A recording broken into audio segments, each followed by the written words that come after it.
kita lanjutkan dalam pembahasan dari novel Prabowo Suruh Kami, yang di sini juga diceritakan juga subjudul yang kedua berjudul Anak Kebanggaan. Nah, dalam subjudul pembahasan kedua ini, Anak Kebanggaan, sangat menarik. Diceritakan seorang yang kaya raya ya, yang bernama Ompi, hingga akhirnya kemudian setelah meninggal istrinya, dia hidup hanya dengan seorang anak tunggalnya ya, yang laki-laki itu sangat menginginkan sekali, sangat berharap sekali bahwasanya anaknya itu harus sukses, karena dengan peninggalan dirinya yang sudah menghabiskan umurnya mencari harta kekayaan yang melimpah, ingin semuanya diberikan kepada anaknya. Nah, salah satu hal yang menarik dalam ceritanya ini, bagaimana dia merubah namanya ya, nama seorang anaknya yang mulanya itu Edward ya, kemudian juga dirubah lagi menjadi Indra Budiman, lalu kemudian beberapa kali mengalami perubahan nama. Itu terjadi kenapa? Semata-mata hanya ingin bahwasanya kelak anaknya itu harus menjadi orang yang sukses. Lalu kemudian dalam alur cerita ini disebutkan seorang adik Budiman ya, diceritakan oleh Ompi, ayahnya itu harus menjadi seorang dokter, sehingga setiap kali bertemu dengan orang, setiap kali bertemu dengan tetangga ataupun keluarganya yang sedang sakit ya, atau yang sedang mengalami sakarat atau mengalami masa akhir hidupnya kemudian meninggal, selalu dia bergumam berkata, seandainya saja seorang Indra Budiman, anaknya, sudah menjadi dokter, tentu akan mengalami kesembuhan. Seandainya saja anak saya itu lekas menjadi seorang dokter, pasti tidak mengalami rasa sakit yang sangat mendalam pada diri saudara saya ini. Selalu begitu diulang-ulang, hingga akhirnya masyarakat sekitarnya itu jengah ya melihat sikap dari seorang Ompi yang terlalu over ya, terlalu berlebihan, ingin menjadikan anaknya itu sebagai seorang dokter. Walaupun dalam kenyataannya ya, anaknya itu yang bernama Indra Budiman ya akhirnya bersekolah ke luar daerah, luar pulau yang sangat jauh, kemudian berharap sekali untuk menjadi seorang dokter selama bertahun-tahun ya. Diceritakan di sini Indra Budiman itu ya jarang berkirim surat, apalagi menyatakan diri sehat, mengalami masa akhir tugas sebagai seorang calon dokter, apalagi resmi menjadi seorang dokter ya, hingga akhirnya seorang Ompi itu, ayahnya itu satu-satunya orang tuanya yang masih ada, mengalami sakit ya, hingga akhirnya setiap kali didatangkan dengan dokter, dia sendiri merasa tersinggung. Kenapa? Karena kata-katanya dahulu ya yang mengatakan bahwasanya anaknya itu akan menjadi seorang dokter, akan bisa menyembuhkan banyak penyakit, banyak orang, dan seterusnya. Sehingga akhirnya dia sendiri tidak menginginkan didatangkan seorang dokter untuk menyembuhkan penyakitnya. Nah, ini kan akhirnya ironi. Saya melihatnya di sini adalah sebagai otokritik ya, buat masyarakat kita bersama, buat kita juga bersama. Jika memiliki seorang anak ataupun anak keturunan kita, ya apapun yang dia inginkan, silahkan mereka untuk menempuh jalur hidupnya.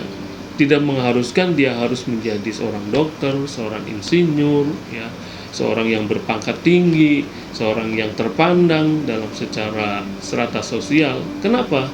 Karena ternyata dalam alur hidupnya seorang manusia itu ya mengalami perjalanan hidup yang berbeda-beda.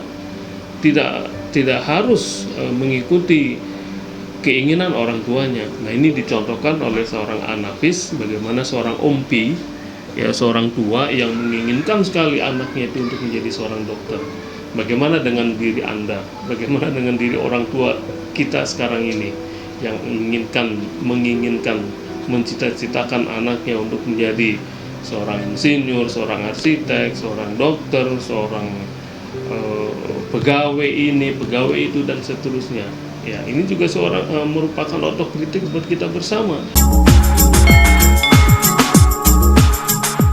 para pemirsa dan teman-teman sekalian, di sub judul pembahasan yang ketiga ini menarik, yang berjudul Datangnya dan Perginya. Saya melihat secara keseluruhan dari sub judul ini tentang datangnya dan perginya ini menceritakan seorang ego ayah, bapak dari seorang anak, dan juga suami dari seorang perempuan yang bernama Iyah. Ya, diceritakan di sini bagaimana egoisnya seorang laki-laki, seorang ayah yang tidak bertanggung jawab terhadap keluarganya.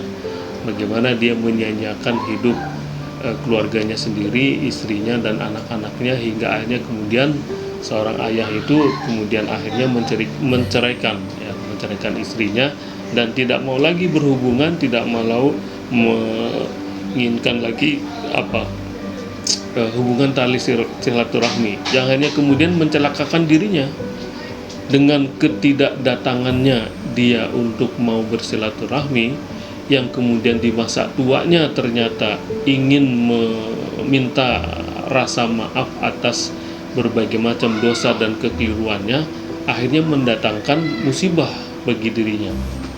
Nah, singkat cerita, seorang Masri, yaitu anak dari laki-laki tersebut, ya, putra dari juga ibu Iyah itu sendiri, akhirnya menikah dengan seorang wanita yang bernama Arni. Akhirnya mereka berdua itu, Masri dan Arni itu, menjalani kehidupan keluarga yang sangat bahagia, ya, kemudian juga memiliki anak yang mungil, yang lucu, ya, yang sehat dan sebagainya, sampai menginginkan kunjungan dari seorang ayahnya. Yang diceritakan di sini ayahnya itu ya seorang yang, ya, kalau dalam bahasa kita sekarang itu ya super cuek, ya, tidak mau mengunjungi anaknya, tidak ingin melihat cucu-cucunya, ya, yang akhirnya kemudian suatu saat di masa tuanya itu terbersit dalam hatinya itu ingin berkunjung ke istrinya, ya, dan juga berkunjung ke anaknya yang juga ingin melihat anak cucunya. Nah, dalam cerita ini diceritakan sesaat kemudian dia berkunjung ke istrinya dan dia mengatakan untuk meminta maaf atas segala macam perilaku saat mudanya, hingga akhirnya dia menceraikan istrinya dan menelantarkan istrinya tersebut. Sampai akhirnya istrinya tersebut mengatakan, kedatanganmu ini adalah musibah buat kita bersama. Loh, kenapa sampai akhirnya saya harus datang ke sini untuk menyambung tali silaturahmi ini, untuk meminta maaf ini, kok dinyatakan musibah? Bukankah ini sebuah rahmat, sebuah kebaikan, sebuah anugerah yang baik buat masa tua kita bersama? Walaupun sekarang saya bukanlah suamimu yang sah, tapi saya adalah dulu pernah menjadi suamimu dan kita punya anak.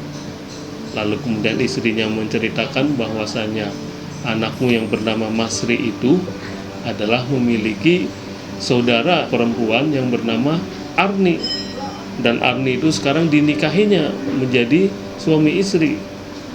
Akhirnya baru dia terkaget-kaget dan tidak menyangka bahwasanya kedua anak kandungnya itu mengalami hubungan pernikahan yang sebenarnya dilarang oleh agama. Bagaimana itu terjadi? Ya karena keegoisannya dia.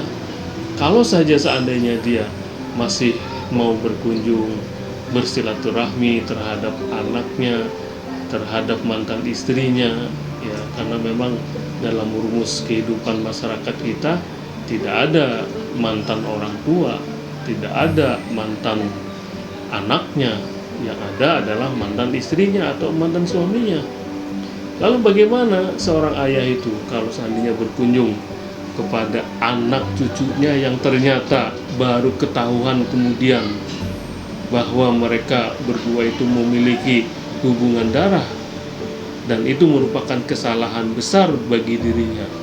Kenapa tidak sejak dahulu dia mengetahui siapakah sebenarnya anaknya dan siapakah sebenarnya istrinya, lalu kemudian sampai dia menikah dan memiliki cucunya? Nah, ini sebuah cerita yang tragis sekali, Tentunya mungkin seorang Anafis ingin memutarbalikan fakta bahwasanya kehidupan masyarakat kita selama ini ya sering dijadikan sebagai kehidupan yang sangat sederhana, bahkan remeh, tidak mau menjalin hubungan silaturahmi. Nah, kalau dikontekskan dengan dunia kekinian, hubungan silaturahmi itu datang ke rumah orang tua ataupun berkunjung ke rumah anaknya saat ini hanya dicukupkan lewat alat ini. Ya, sekarang kan sudah ditemukan alat yang canggih. Cukup mengirim WA, cukup mengirim kabar lewat SMS atau mungkin lewat Facebook atau lewat Instagram. Selesai sudah. Tapi ternyata apa? Ya, kita pastinya akan menemukan berbagai macam temuan-temuan yang mungkin ya mengagetkan kita bersama, bahwasanya silaturahmi itu tidak dicukupkan lewat telepon, lewat kiriman WA atau lewat Instagram. Ya, kita dianjurkan ya harus bertemu dengan orang tua kita, berkunjung ke anak kita. Ya, tidak harus anak itu berkunjung ke orang tua, tapi orang tua juga dianjurkan untuk berkunjung ke anaknya agar mengetahui bagaimana kondisi sesungguhnya yang dialami oleh mereka. Karena kita memiliki tanggung jawab yang besar, memiliki tanggung jawab moral kepada anak kita, cucu kita, begitu juga sebaliknya. Kita juga memiliki tanggung jawab terutama terhadap orang tua kita. Nah, ini adalah pesan moral yang sangat sederhana sekali, ya, tetapi memiliki nilai makna yang sangat mendalam sekali. Bagaimana dengan kondisi masyarakat kita? Bagaimana kondisi dengan keluarga kita? Bagaimana kondisi dengan anak-anak kita? Kalau seandainya itu tidak dibangun dengan baik, tidak mustahil kejadian-kejadian semacam ini akan juga terjadi. Seperti juga yang pernah terjadi di masyarakat-masyarakat di luar negeri sana. Tentunya kita tidak menginginkan. Oleh karena itu, marilah kita untuk bisa saling menggali nilai budaya lokal kita, moral yang digariskan oleh agama kita, sehingga kita memiliki peradaban yang tinggi, peradaban yang beradab. Terima kasih dan Assalamualaikum warahmatullahi wabarakatuh.